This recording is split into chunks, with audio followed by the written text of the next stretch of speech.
Welcome back to 10 Strategies for Thriving in Tough Economic Times. This is Chris Mahan of Chris Mahan Consulting.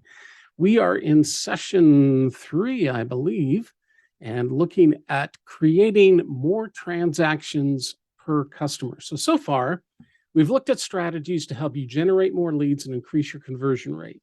To generate more leads, we focused on the marketing equation, and also on creating joint venture partnerships using, remember, the interrupt, engage, educate, and offer formula, and all aspects of your marketing will help your marketing become more effective, and it will create more leads for your business. That's the marketing equation.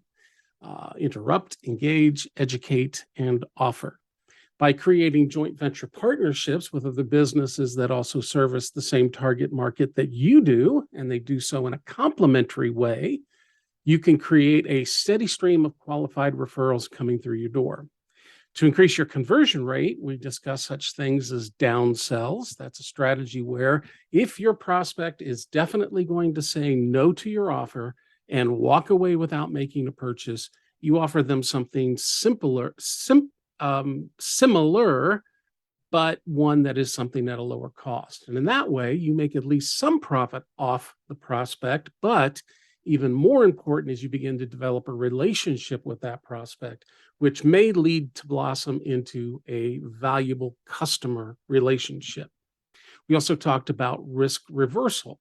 That's all about removing any and all barriers that may be keeping your prospect from making their purchase from you. So, in this session, we're going to examine ways that you can increase the number of times a prospect does business with you. Now, to understand why this is important, I need to show you two things. First, I need to show you the cost to acquire a new customer. And second, the impact that increasing the number of transactions can have on your bottom line. Now, determining your cost acquisition, the cost for customer acquisition, determining how much money, you must start by determining how much money you spend on marketing and advertising during a set period of time. Alternately, you could determine how much you spent during a specific marketing campaign. Now, once you have that figure, you need to divide that amount by the number of unique sales made during that same period. Now, that's important there. Unique, not repeat sales, unique sales made during that same time period. So let's say if over a month you spent $5,000 on marketing, and during that same month you had 250 unique sales. So your calculations would look like what you see there on the screen. 5,000 divided by 250 equals 20. So during that period of time, or for that particular marketing campaign, your cost to acquire a new customer was $20. Now, you also need to determine the number of transactions each customer engages in over a set period of time. You begin by determining the average number of times each customer buys from you. Now, if you don't have an existing data source for that information, you may want to look into establishing one, because knowing as much data about your business and your customers is essential in knowing what you need to do to grow your business. Now, to create an estimate for that number, if you don't have some type of recording software within your cash register, or some way that you can find out that data of unique sales, or the number of times that a customer does business with you, you could create an estimate for that number. You can do it in one of three ways. First of all, you could survey your customers. You simply ask them, how often during a set period of time, a week, a month, a year, do they make a purchase from you? That's not going to be super accurate, because many people will think, gee, let's see, over the last month, how many times have I been in here?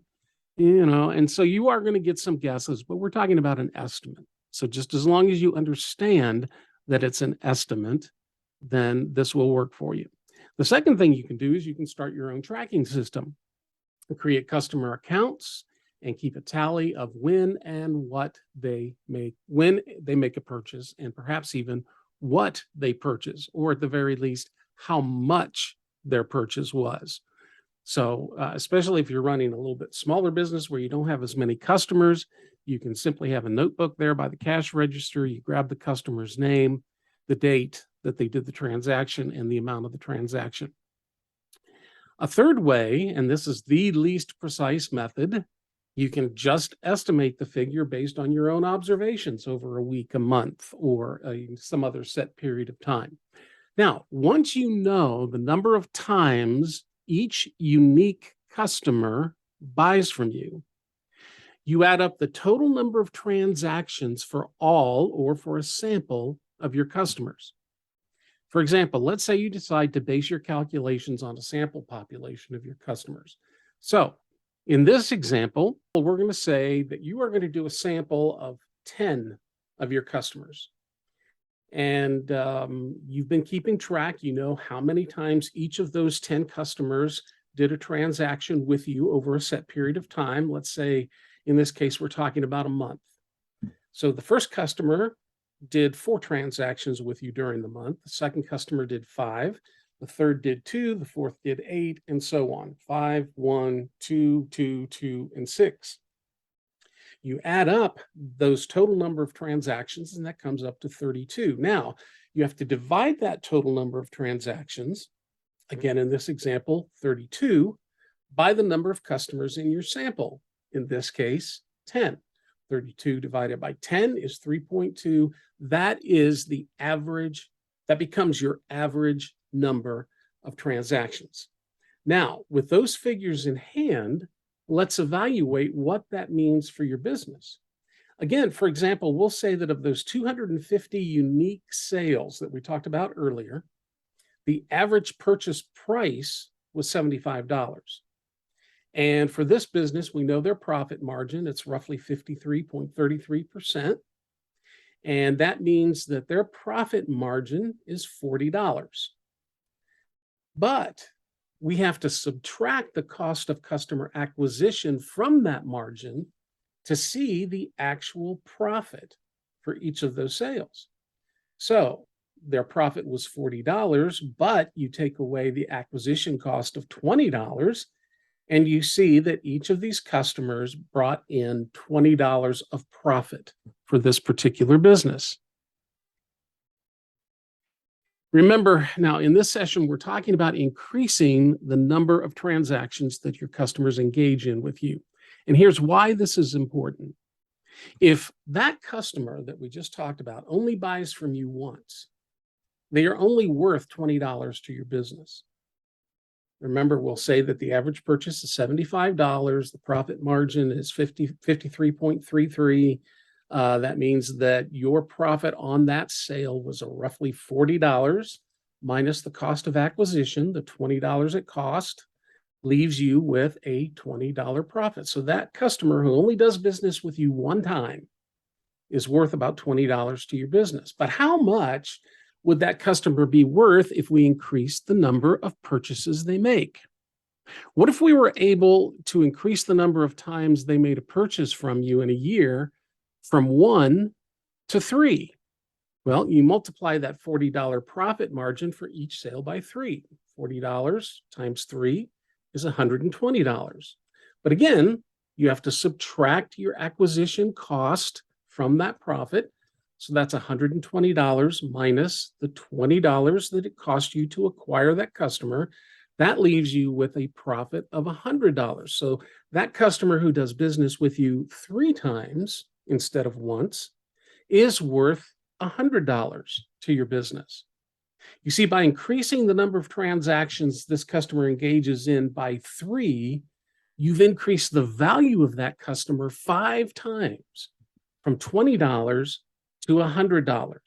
That's why it is much more economical for you to develop repeat customers rather than always going out to acquire new customers. Now, again, let's take this example a little bit further. What would be their lifetime value? Now, if this customer makes an average of 3 transactions with you a year and they do business with you for 5 years, that's 3 transactions times 40, your profit, times 5 years, that's $600. Again, we have to subtract the cost of acquiring that customer in the first place. That's 20 bucks. And so their lifetime value to you is $580. Now, I know that's a lot of numbers, so let me take you right to the bottom line. I'm going to share with you my screen again. Let's say, again, it costs $20 for you to acquire a new customer. Now, customer A only buys from you one time. That makes their value to you $20 based on the $40 profit from the purchase they made minus the cost of acquisition. Now, customer B buys from you 3 times instead of once. That makes their value to you $100. Again, based on you making a profit of $40 on each transaction minus the cost of acquisition. And then customer C not only buys from you 3 times a year, but he remains your customer for 5 years. That makes his value $580 based on making $40 profit on each of those transactions. That's 15 transactions 3 times a year over 5 years. And again, you subtract the cost of your acquisition, and that leaves their value at $580. So you can see how increasing the number of times a customer engages in a transaction with you increases their value to you and to your business. Now, I hope this makes sense. And if not, I encourage you to go back over this section again until it does. This is so vitally important for you to know so that you truly understand the value of each customer that you bring into your business. This will not only impact how you treat your customers and how you cultivate them, but it will impact many other decisions that you need to make as a business owner, including making out your marketing and advertising budget. Now, a second way to view how important increasing the number of transactions per customer is by looking at the impact it can have on your bottom line profit. Here's a chart of a fictional business. Now, based on their current figures, their annual profit is $58,968. So you can see we've said that they have 4,500 leads. Their conversion rate is 30%. That gives them 1,350 customers. Each of those customers does an average of 1.3 transactions per whatever set time period is. The average dollar sale is 140. That brings their total revenue to $245,700. Their profit margin is 24%. So again, their profit is $58,968. Now, by changing nothing more than the average number of transactions per customer, let's see the impact. Look at that second column. What if we increased the average number of transactions by only 10%? We're not changing anything else. We're not changing the number of leads. We're not changing their conversion rate. We're not changing their profit margin. All we're doing is changing the number of times they do have a transaction with you, and we're only going to increase it by 10%. You can see there in the bottom, their annual profit increased by $5,896.80. They went from $58,968 to $64,864.80, only by increasing the number of transactions by 10%. And in this case, look at the difference that makes. So they were already averaging 1.3. A 10% increase bumps that up to 1.43. Not even 1.5 times, but just 1.43 over a set period of time. All right. All right. What does it look like if they increase the average number of transactions by 30%? That simple change would create an additional $17,690.40. Their bottom line jumps from $58,968 to $76,658 and change. That's how important the subject of this session is to your business. So that's the potential. How do you accomplish it? Well, there are many different things that are going to help you to accomplish this. The first that I want to talk about is customer service. Under promise, over deliver. That's a saying that you should have posted somewhere where your employees see it every day. It should be emphasized in every team meeting. As a business owner, you should be watching your employees to catch them implementing this concept and publicly rewarding them for doing so. Under promise, over deliver.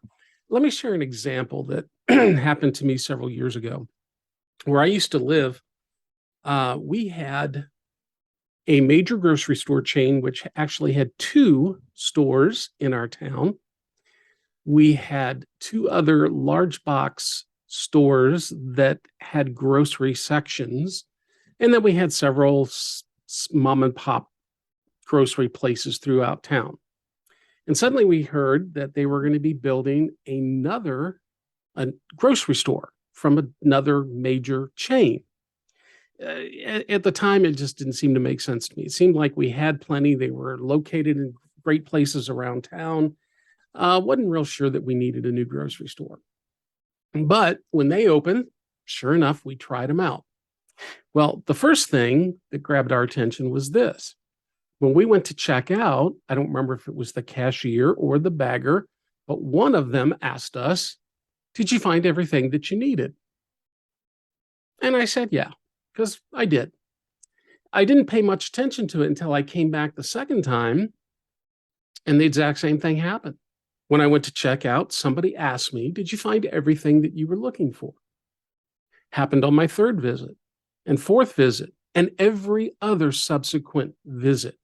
This was something that they had been trained to do for customer service, is to make sure that the customer didn't leave without being asked if they had found everything they were looking for. Now, one day I happened to be looking for shelled pistachios, and I found a bag of pistachios still in the shell, but not shelled pistachios. And so when I got up to the counter, they asked that question just like they always did. "Did you find everything that you were looking for?" And I said, "You know what?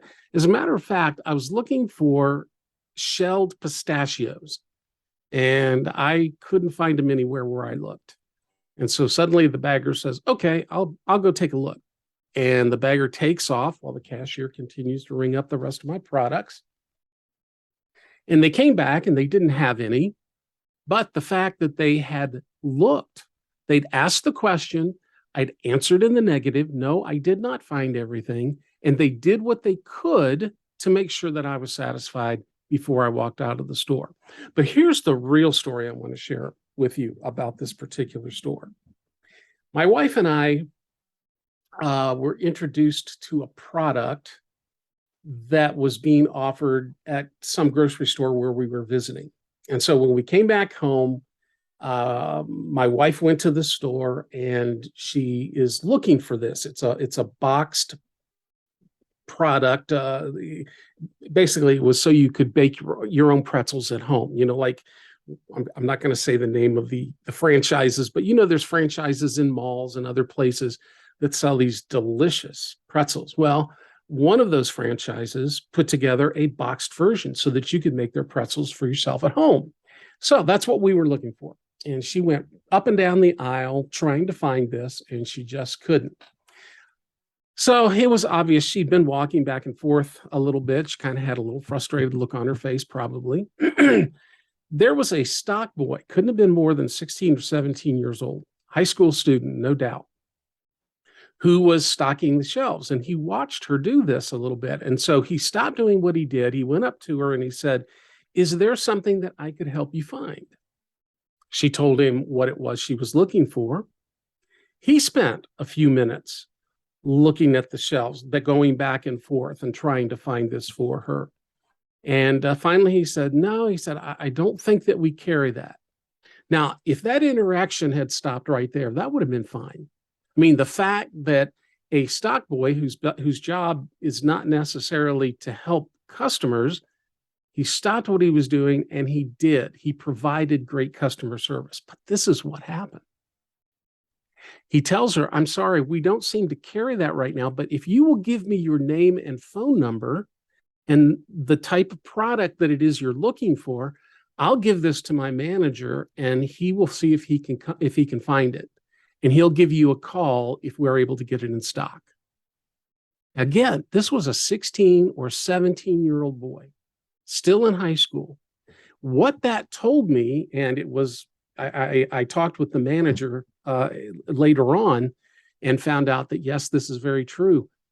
That is the training that they put their associates through before they ever allow them to hit the floor. And it was very obvious that they were doing a great job of teaching their their associates how to provide great customer service. So let me ask you, how can you impress your customers with outstanding service? Well, one of the first things you can do is ask your customers. Survey them, asking them, how can I enhance or streamline your experience when you come to do business in my place of business, or you however it is that you do business with me online, over the phone, or in an action. So let me ask you, how can you impress your customers with outstanding service? Well, one of the first things you can do is ask your customers. Survey them. Ask, how can I enhance or streamline your experience when you're coming into my place of business, or you're calling me on the phone, or you're online with me? What can I do to streamline or enhance your experience when you do business with me?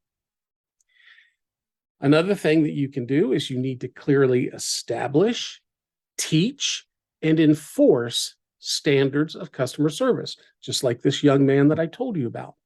You need to make certain those standards are implemented by everyone. And when I say everyone, not just those who have direct contact with your customers on a daily basis, but with every employee who may, at some point in time, come in contact with one of your customers. You want every employee to be customer centric. You want them to be thinking of how can they make the customer's experience even better. So maybe this is just a guy, I shouldn't say just a guy, but maybe this is a guy or a gal who is running a forklift in the back of the store, emptying trucks and bringing the pallets out on the sales floor, we'll say. But they're out on the sales floor, they're standing there, they're somehow or another marked as being an employee of yours. A customer may go to them and say, hey, I need help with such and such. Can you help me find this? Where do I find that? Whatever. Every employee needs to be taught how to deal with that interaction and to make it as great for the customer as possible. Your goal is for every customer who does business with you to experience the same high quality level of service and receive that same kind of service every time that you walk through the door. Again, I remind you of that example of that grocery store. Every time I checked out, either the cashier or the bagger would ask, did you find everything that you were looking for? It was consistent. Now, another way is to simply make things convenient for your customers. You need to make their buying experience as seamless as possible. Think of every step your customer has to take in the buying process, from driving to your location, to parking, to getting inside, to finding the product or the services that they're seeking, checking out, getting back into their vehicle. And what if they have to return a product? Every step of that, you need to think through that. How can you make it as easy and pleasurable as possible for your customer? That is what helps make great customer service. But just like the value conversation we had earlier in this series, it must be the needs and the wants of your customers that drives what you do in the delivery of great customer service. It doesn't matter what you may think is great customer service. What matters is what your customers think is great customer service. So discover what they value the most from their buying experience with you. Do your customers value high-end products, or is fast service more important to them? Do your customers value one-on-one assistance, or do they prefer ample space and time to browse? You need to know what it is that your customers value. If you want your customers to buy from you more often, it begins by providing exceptional customer service. Now, another way that you can maintain and or establish and maintain regular contact with your customers, and by doing that, encourage them to come back and to make more transactions, is you might create a newsletter. This can be an easy, time-effective, and cost-effective customer retention strategy. Now, as with most everything else we've talked about, to be most effective, it must be focused on the needs and interests of your target audience. The most popular and environmentally friendly form of distribution might be a newsletter sent via email. So, what could you include in this newsletter? Well, you might be giving out expert advice or opinion, whatever it is your business in. Let's say, again, we talked about an earlier example in one of the sessions was if you happen to sell paint. Well, do you know tips and tricks that make painting, say, molding easier? What about cutting in corners or cutting by the ceiling? Are there tips, tricks, special tools that people can use? Write an article about that in your newsletter. In your newsletter, you can highlight new products or new services. You can talk about new offers or promotions. Company news, you can highlight the employees that are recognized by your customers for their great customer service. You can do customer surveys. It enables you to know what your customers are thinking. What do they value? What are they seeking? What suggestions might they have for improvements that can be made? You may even have events or closed-door sales invitations to those who are on your mailing list. Having a newsletter keeps you and your business in the forefront of your customers' minds and encourages them to continue to do business with you. Another way that you can continue to build that relationship and encourage them to keep coming back to do more transactions with you is to recognize birthdays. You might send greeting cards. If you capture their birthday, you can put that into your database. You can have a program that automatically goes through that database and sends cards at the appropriate time. So you could send birthday cards, anniversary cards. What if you sent a half birthday card? Who else is doing that? I bet your competition isn't doing that. And can you imagine, 6 months after their birthday, they suddenly get a happy half birthday card? I mean, it's something that's unique. It's something that would get their attention. You can celebrate the anniversary date of them first becoming a customer with you. You could send out reminder cards if it's time for periodic service. For instance, dentists can send out postcards to remind you that it's time to set your appointment for your next teeth cleaning. You don't want a tooth cleaning because that's only one. You want teeth cleaning. It might be something that would remind people it's time to do that. If you have a heating and air conditioning business, you might send out cards to remind them that it's time for their seasonal checkup and cleaning of their air conditioning unit or their furnace. As I mentioned, it's a lot easier if you can find some type of system that automates doing this for you. Let me share with you it's a service that I use and I am super happy with them and highly recommend them. It's called Mailbox Power. Mailbox Power will send postcards or greeting cards or even personalized gifts to your customers. You go into their program, you can design the item, you can provide the contact information, and then Mailbox Power takes care of putting together that gift box for you and mailing it, or mailing your postcards and or your greeting cards. So let's say, for instance, you're going to have a launch for a brand new product. and you have a customer base of, we'll just say 200 customers to make it easy. Well, with one of Mailbox Power's programs, their pro level, you get 200 free postcards every month.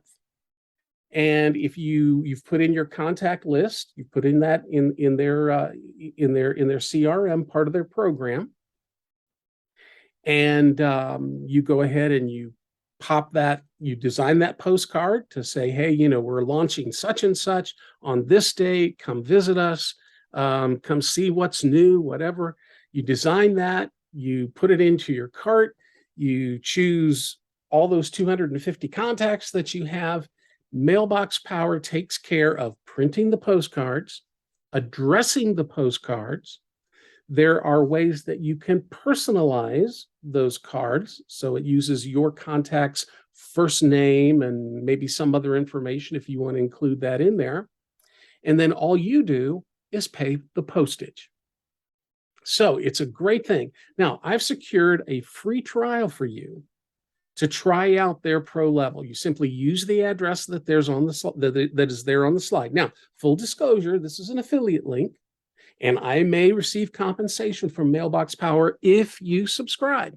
And that's if you subscribe. I would recommend that you take a look at this, take advantage of the free trial, and see if Mailbox Power might be a tool that you can use to help increase the number of times your customers engage with you. If it doesn't work for you, that's fine. You've taken a look at it and you said, nah, it's not for me. That's great too.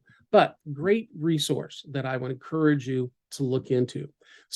So another way that you can increase the number of times that your customers are doing transactions with you is to simply make sure you are offering added value. Now, we've talked about this in previous sessions. You need to find ways to increase your customers' perception. Again, let me emphasize that, customers' perception of value, so that they feel that their money goes further at your business compared to your competitors. Value-added products or services not only add to your average dollar sale, but they help create repeat customers by, first of all, making a great first impression, providing a customer with more than they expected, under promise, over deliver, providing a customer with more than they expected, something that goes beyond just meeting their needs, establishes a solid first impression. And they learn how to associate that experience of doing business with you with pleasant surprises. And that ensures that they'll come back. By adding value, you give their customers a reason to come back, because the perception of your products or services having a higher value than your competitors will convince your customers not only to purchase from you, but to refer their family and friends to you as well. So what are some examples of added value? Again, we've kind of talked about this a little bit before, but in this particular context, here's some things you might think about. Free shipping or delivery with minimum purchase. Offering a premium service or premium product. A bonus gift with a minimum purchase, or complementary product packages, perhaps like samples of new products, and guarantees or risk reversal. Now, by creating the impression that your customers will always receive more value for the money they spend with you, you provide a solid reason for them to always choose you over your competition. Another way to increase their loyalty is to use incentive and customer loyalty programs. A systemized form of incentives is called a customer loyalty program. How many loyalty programs are you a part of? Your coffee shop, usually you can get a card, buy 10, get one free. Your grocery store. I know that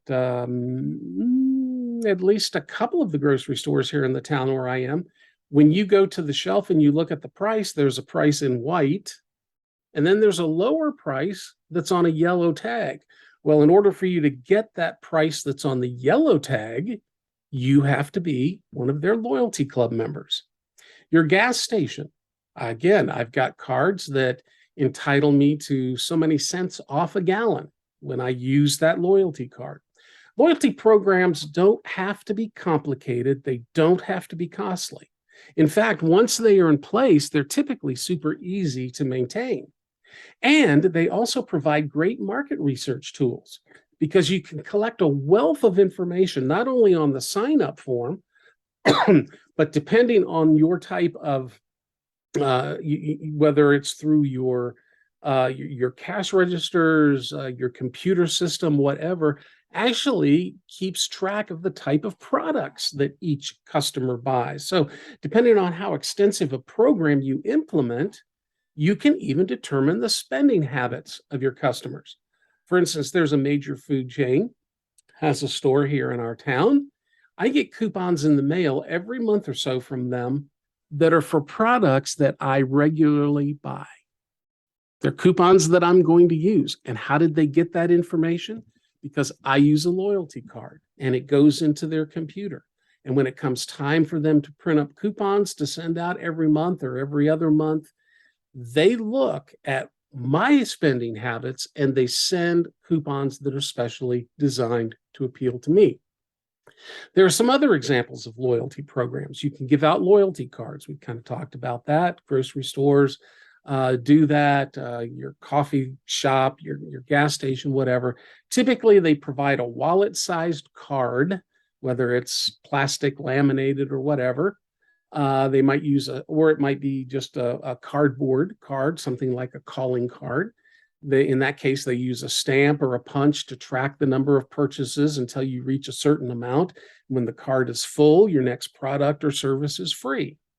So loyalty programs, reward dollars. Reward dollars return typically a certain percentage of each purchase to the customer by using store money or coupons that can be spent in store or online. For instance, there is a large box store, sells clothing, appliances, toys, few food items, other things like that. They have a program where so often during the year, for every $50 you spent, you get $10 business name cash. Okay. And you have to bring that $10 coupon or however much you earned. It says on that coupon, this is good between, and there's usually a week to a 2-week period, a specific window of time that you need to use it. Not only does this provide additional value to your customer, but it also ensures that they come back. You can do rewards points. Think of cashback rewards on credit cards. You can do membership amenities. Provide a membership card for your regular customers that gives them access to services, discounts, or amenities that are not available to other customers. Only those who are part of the club get this type of treatment. Now, I do want to give you a caution. So many businesses are already using this strategy. So that means that some customers may not view it as an added value. Some may expect it as a regular part of service. So you need to kind of determine if that's going to be true for you or not. It also means that their wallet is already full of these reward cards or their keychain is already bulging with key fobs. So your customer may not want another card or another key fob to add to their collection. Or if you give that to them, they might leave it at home and forget it on their next visit. So if you implement this strategy, you want to make it as convenient as possible for your customers. Many of the reward programs that I'm part of, I can enter my phone number as an alternate ID. When I signed up, I gave them my phone number. Yes, they will send me texts every once in a while about specials. I can always opt out of those. But by having my phone number, if I don't have that card with me, I just plug my number in on the machine. It accepts my alternate ID and I receive my rewards. Another way, and this is a little bit thinking out of the box, just a bit, but you can find ways to get your customers involved in your business besides just coming and making a purchase from you. For instance, what if you threw a birthday party for the owners or members of the owner's family and and you invite your customers to come and have a piece of cake on you. Come celebrate this birthday. You're not even asking them to come in and buy something, but chances are, if they walk in the doors, many of those people that do will end up making a purchase. But invite them to come and celebrate with you. You might celebrate the anniversary of your business. Again, inviting the customers to come in and celebrate. Perhaps your business is raising money for a nonprofit or for something in the community. Invite your customers to participate. Maybe you're having a 5K run to raise money for cancer research.